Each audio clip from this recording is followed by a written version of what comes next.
everyone. It's Tuesday, November 10th, 2011. I'm Vicky Sparks. And I'm Deryck DeGale. And this is the Journal. We have an awesome show today. We'll be looking at stories with comedians, college basketball players, and a soca artist. First up, have Mad Lee's story about hard-working comedian. Check it out. You guys want to talk about diseases? Yep.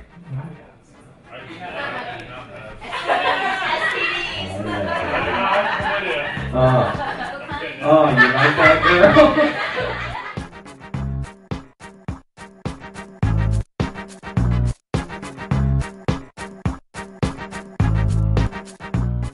I think the best way to be interviewed is like to just wake up and then get interviewed. Don't shower, don't shave, be as unprepared as you possibly can. That's how you get the results, Matt. My name is AJ Benson. I'm a bartender. I also do some stand-up comedy as well. When the whole room of 150 is laughing, it's a really good feeling. It's really hard to describe how that feels, but yeah. It's just goofing off. I don't know. I was class clown. I have the trophy in my room.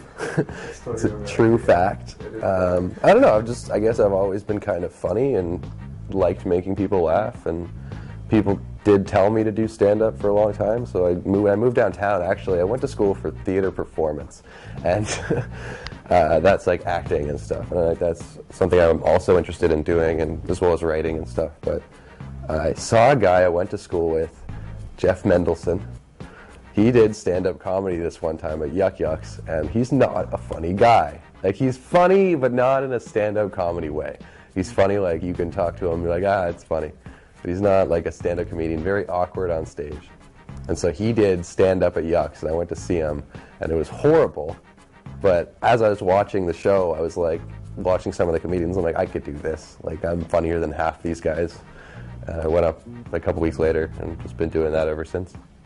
I don't know, maybe it was just something I wanted to spite my friend, is why I got into comedy, I don't know.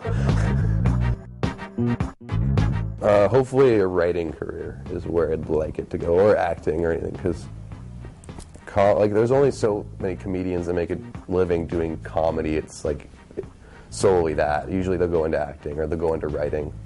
I'm sure like every writer on SNL, every writer on any sitcom you've watched has definitely done stand-up before in their life. It's kind of essential when if you want to do comedy writing, you need to do stand-up first, because it's the only way you're going to learn what's funny, really. So that's, I know I want to be a writer at some point, I think. I don't know, man. I don't know. I could just be a bartender the rest of my life. I'm in the process of writing. I've been in the process of writing for a long time. I'm writing a web series that I'm planning to shoot at some point once it's done.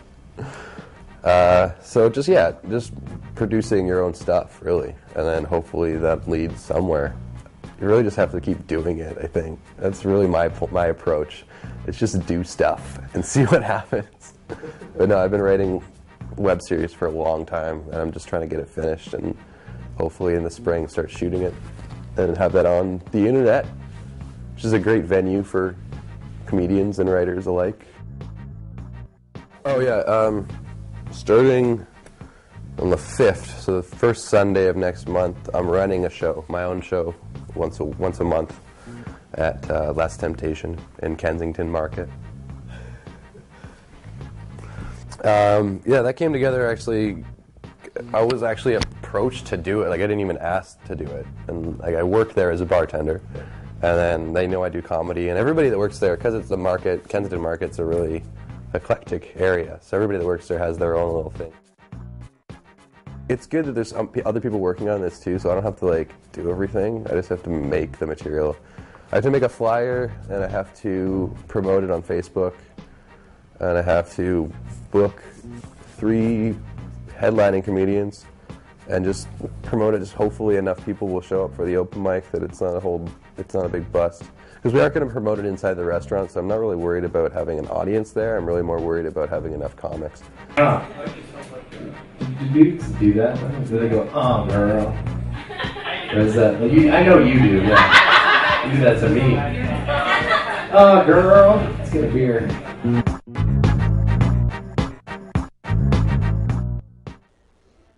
Wow, it's hard out there for a comedian. I hope he makes it.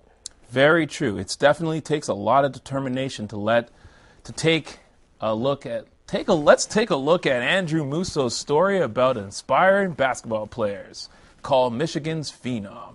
Enjoy.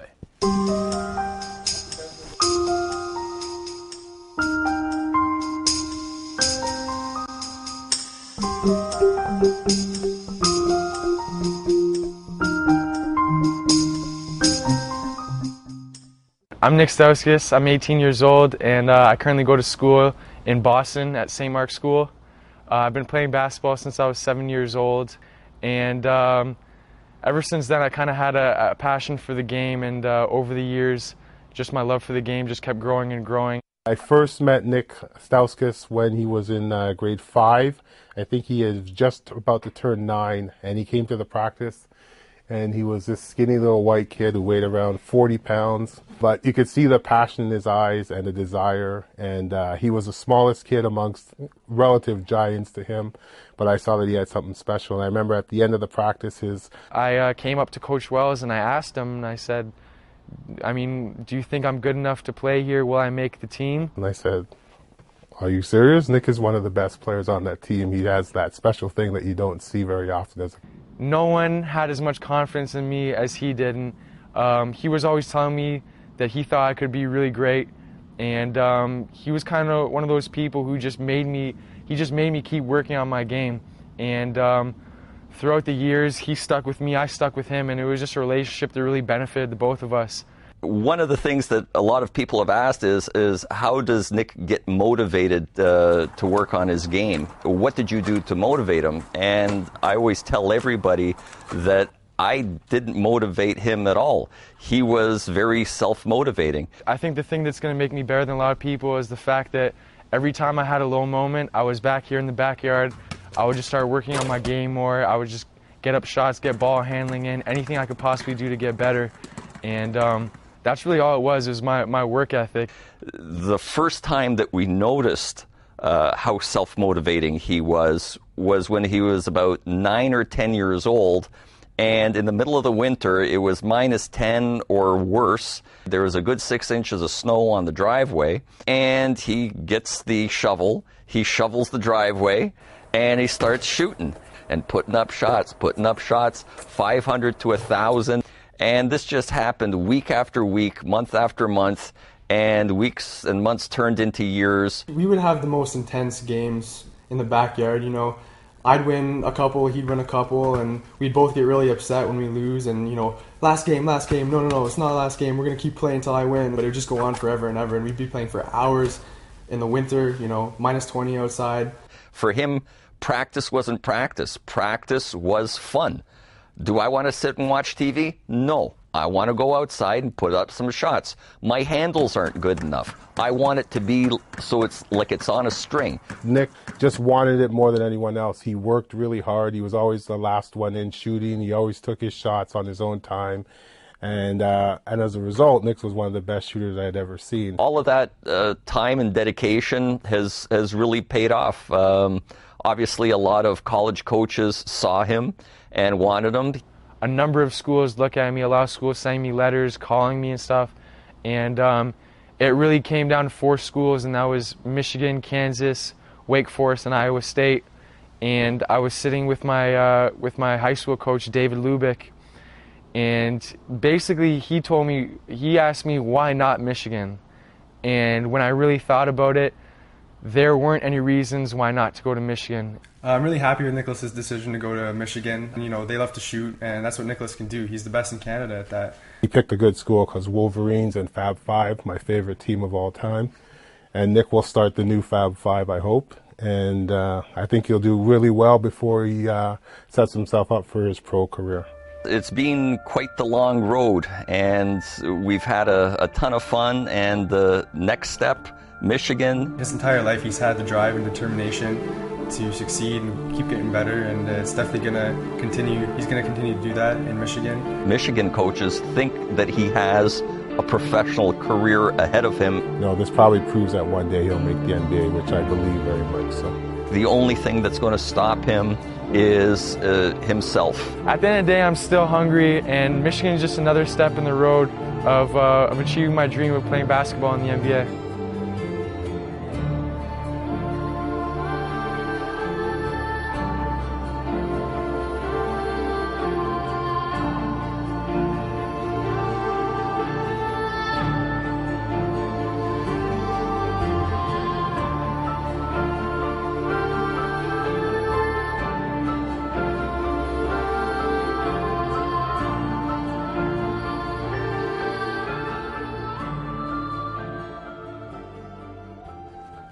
Dude, that kid was crazy. Did you see the way he dribbles? Man, he's destined to be a star.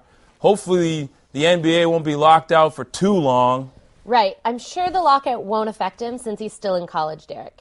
Anyways, let's get to the next piece by John McDonnell about bike trails around the DVP.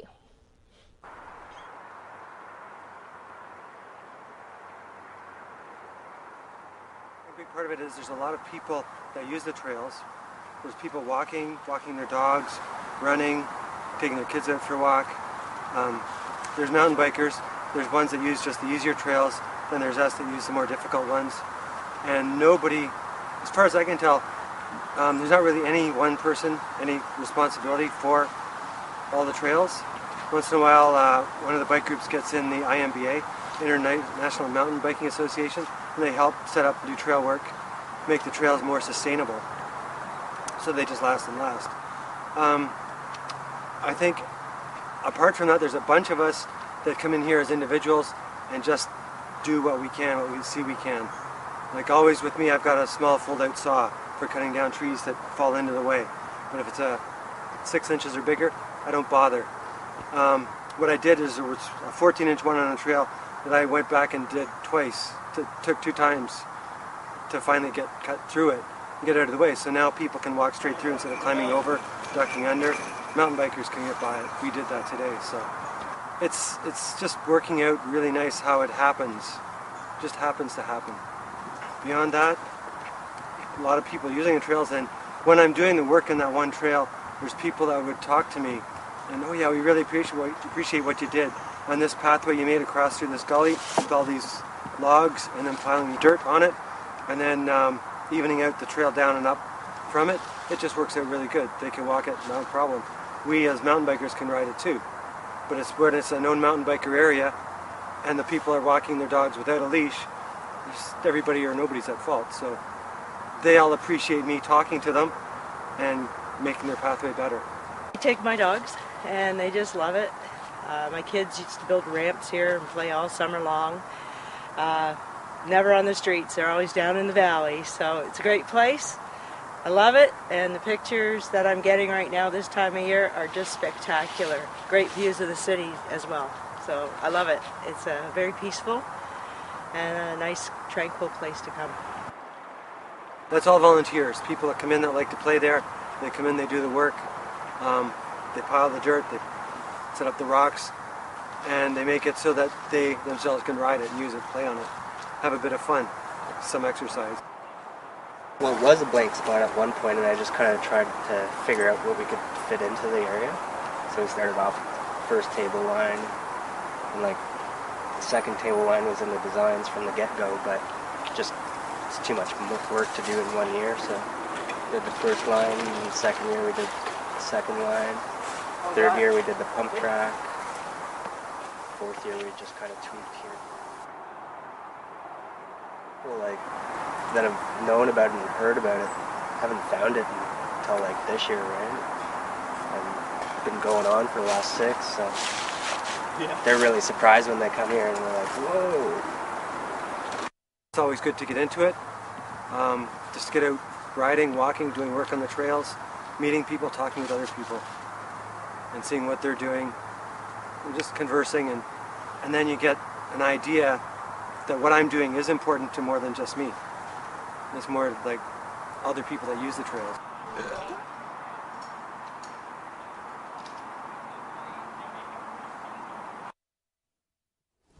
Wow, was that ever interesting? I never even knew that bike trail existed. For sure. Nice job, John. Here's the next piece, Stephen Morris's Stems of a Rose.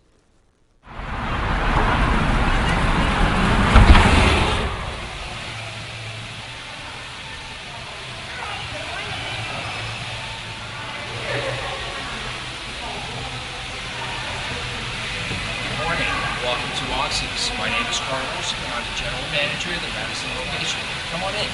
Been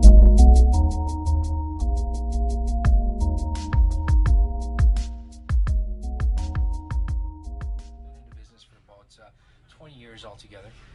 The last 10 with Moxie's Classic Grill. And I did open up this location back in April 2002 as the head chef. And then moved to the front of the house as an opportunity came up to become the general manager, and that's what I've been doing for the last 5 years. My name is James Miller. I'm a regional chef for Moxie's here in the Toronto area for Eats Enterprises. We're a franchise group that has been around since 1994. Actually, I was fortunate enough to start working with them back then when I was just 15. So I did work my way up, as you did ask me. As a dishwasher is where I started.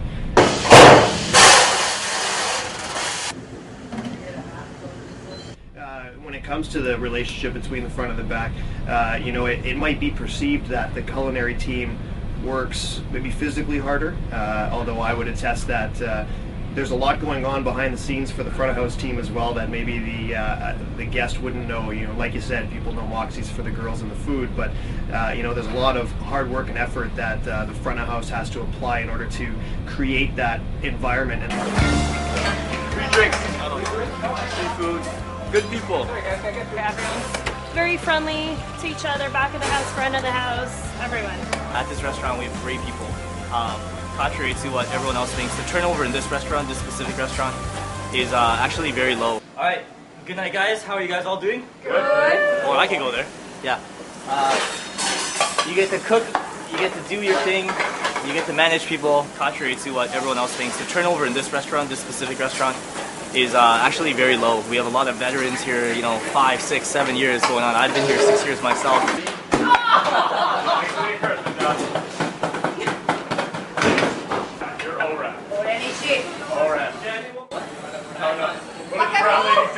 Don't even.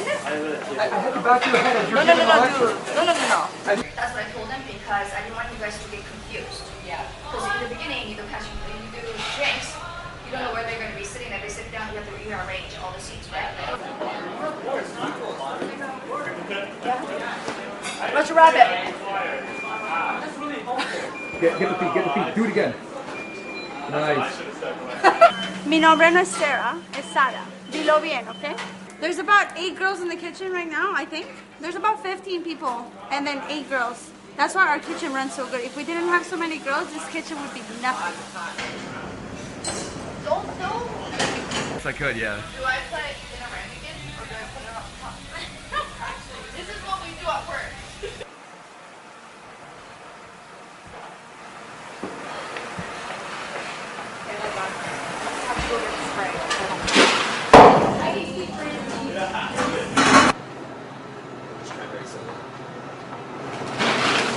On those extra prawns? Are they going on salad or on the side? No, we are stuffing the chicken for the prawns.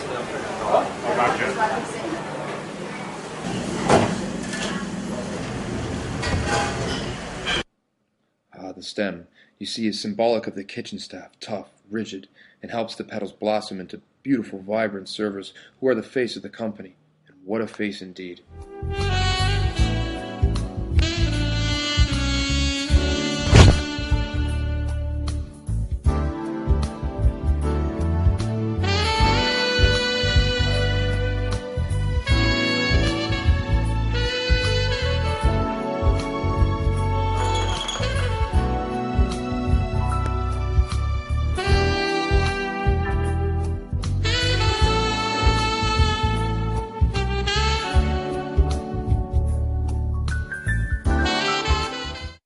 Madison. A big go Madison! All right, 1, 2, 3. Go Madison!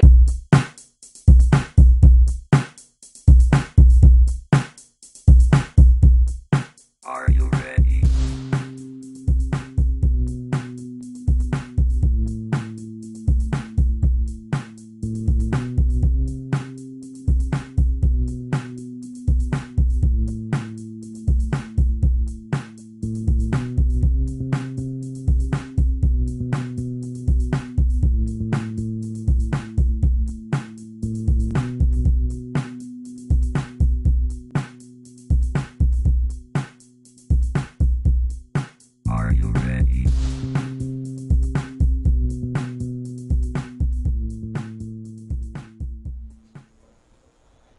Wow, those girls were smoking. Here's Shimon Nelson's story about soca artist, Journey. Check it out. For some reason today, I felt the need to text her to say,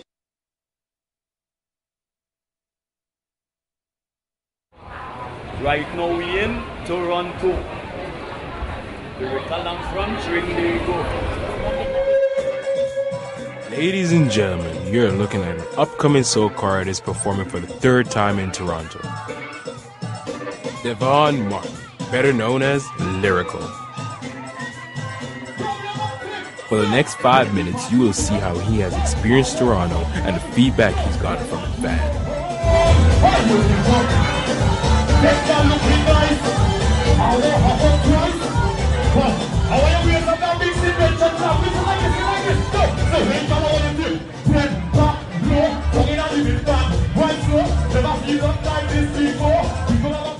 Now, let's take it back to the first time Lyrical was in Toronto. Well, Lyrical, first of all, come from a church, background. My grandfather was a pastor in Trinidad. Okay. Rest in peace. And I first started singing in the church, like a lot of the singers. Started playing the guitar, the drums, the trap set and stuff like that. And that is where I really developed singing, the love for music. And I started writing little poems and stuff like that. And, rhythms, songs with no rhythms. And from ever since that, I did that for about 4 or 5 years. And at the age of 14, I came up to the States, lived in Brooklyn, New York. And from that, I just started recording with Danger Mentals in a Danger Mental studio that was in Staten Island. And from there, we just started doing neighborhood shows, block parties and stuff. And 2005 was the kickoff here for Lyrical. So fast forward 2010, you released a crazy hit that just had women going crazy. Ramy.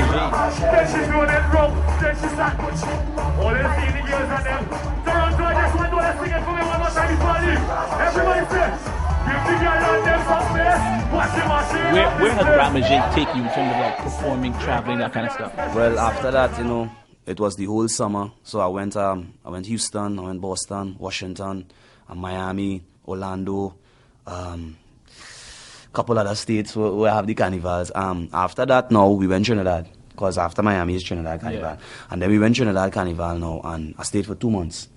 And from Trinidad Carnival, it took me to Toronto. Toronto have a bone chilling bone. Concert. You want to know the craziest thing? More wind in Toronto. But here's the craziest thing, right? When I went up in the hotel room, right, and I look out the window, there are people swimming in the pool. It's like 30 degrees outside. Introduce the good friend right now. Hey. Somebody say Yankee boy. Let me see how you drink that for Yankee in the air right now. Was this your first time in Toronto? Second time in Toronto, first time in Firefest. Oh, and it had a massive turnout. How you find the vibes was tonight? The vibes was nice. Man. So how you find the response was? Being here for the second time. I think the response was good. The people and them in Toronto appreciate the music. Yeah. You know what I mean? And we appreciate them as much as they appreciate us. Yeah. You know what I mean? Not everything is about a jump and wave, and we bring a different kind of style, a different swagger to the game. Yeah. So the people and them more listen and dance and groove. We sing a lot of groove kind of music. You know what I mean? So as I say, the response was great from the people and them, and we appreciate all they as I say, as much as all they appreciate us.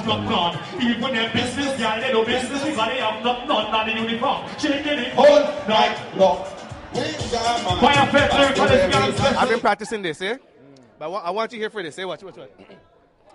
Set third time with it. No time.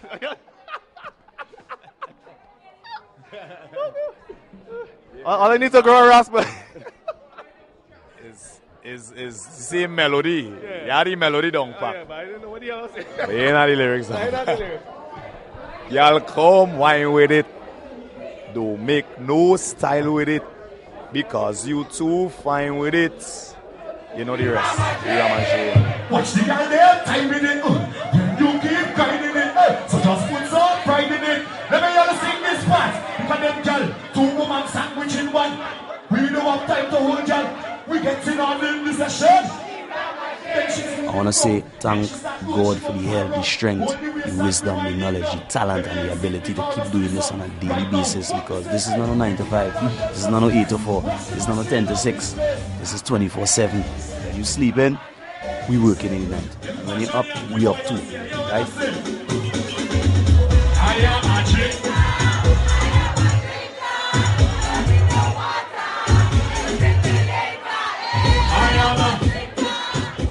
Wow, that piece make you want to jump up and dance.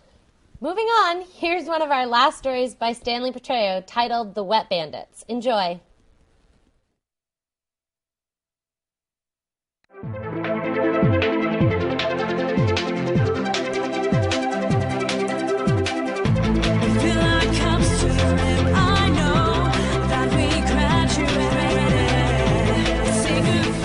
Ricky, bass. I'm Adam, I play drums and I do the programming.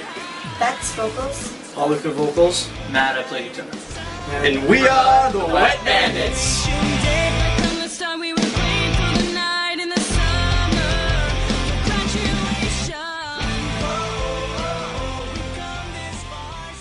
My name's Adam Bertucci, and I play drums in the Wet Bandits.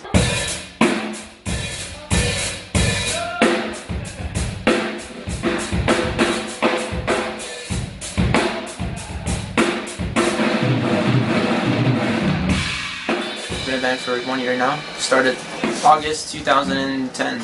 Started with a few lineup changes, but we have a solid lineup now. We're stoked to be playing these songs for everybody. It's gonna be fun. Favorite concert moment to date was the second show I ever played with the Wet Bandits. We played at the Drake Hotel, and it was a Universal Music showcase. So we played in front of Mark Spikulak and a bunch of other Universal reps. I mean, the place was jammed. There was like so much high energy. We had the biggest crowd. Everyone's going crazy. We had like Get Wet chants going on. At the end of the set, we had a massive Get Wet chant with everyone in the place. We had an opportunity to actually talk to all the NR reps, get like tons of feedback, tons of critiques on our bands, and it just was one of the best experiences I think of all of our lives, and also one of the most helpful to us as a band, for sure. Alright, so we're here at the Hard Luck. We're downtown Toronto. We're really excited. We're really psyched. We're going to be going on very soon.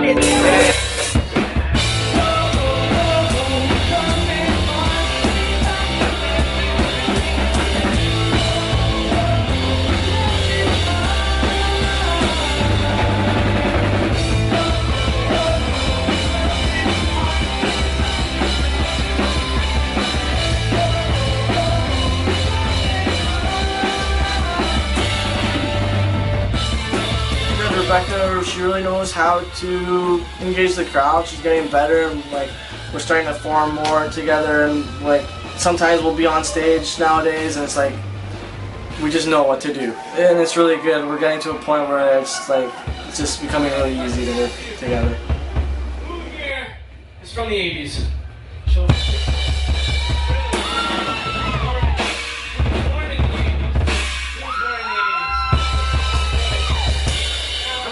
Just finished playing a show here at the Hard Luck. I want to thank Justin here from Live Music TO for booking our band, the Wet Bandits. It was an epic night. A lot of kids came out. Great energy. Yeah. I hope everybody got wet. I hope you liked it, Cameron. I loved it. I did. It was an awesome set.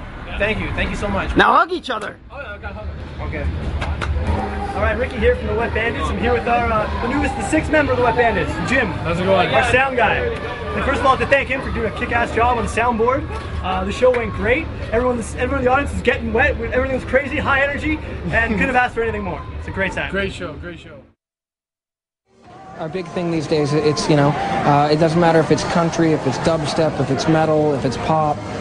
If there's an identity to it and it stands on its own and it stands out from the pack, because there's so many artists these days in every genre. And in every genre, there's only a few acts that stand out as the ones who sort of are the cutting edge of what they're doing. He's a really cool guy. From what we have seen so far, we played 2 shows with him in attendance. We played the Rivoli.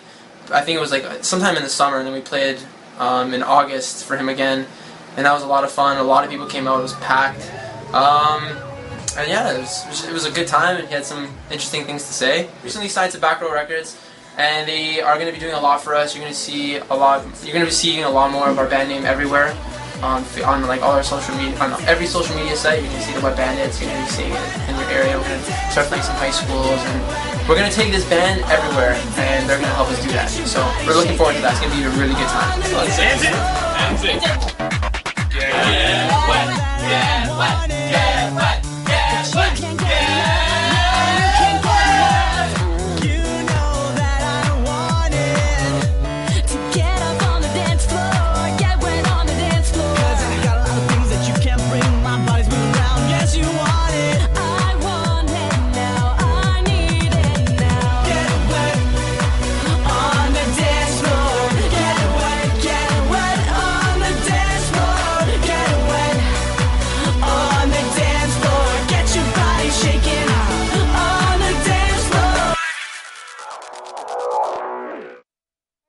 That's it for the journal today. Be sure to check back with us for more of the journal next week. Here's Jordan with our studio performance. See ya. See ya.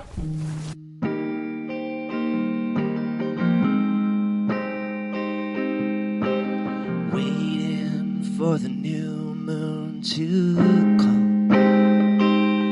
I was sleeping, it suddenly shut up. Dreaming of the one that I lost. New moon.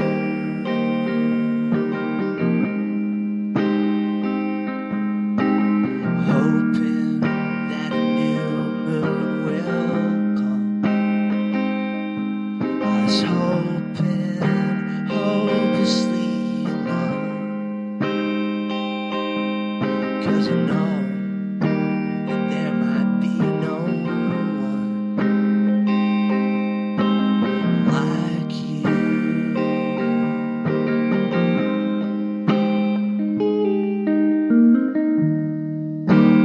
Following your heart, I watch it go, and I wish that you could stay, but no, no, no, no.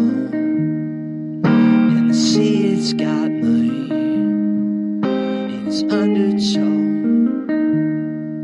and it's just not letting go. No, no, no, no.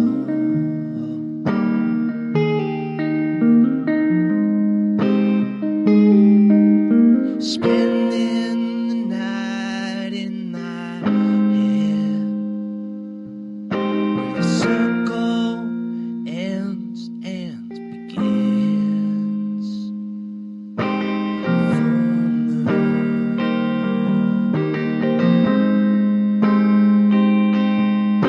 I'm trying to keep you as you are, preserve you in memories and songs. And there, in the heart of the dark, I see you.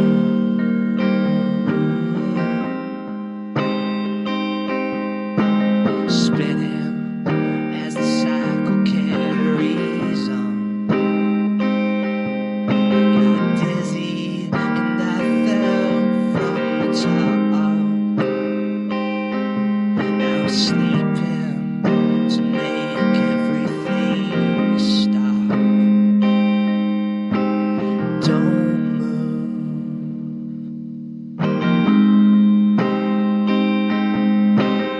Trying not to forget. Life is a series of sunsets and new moons.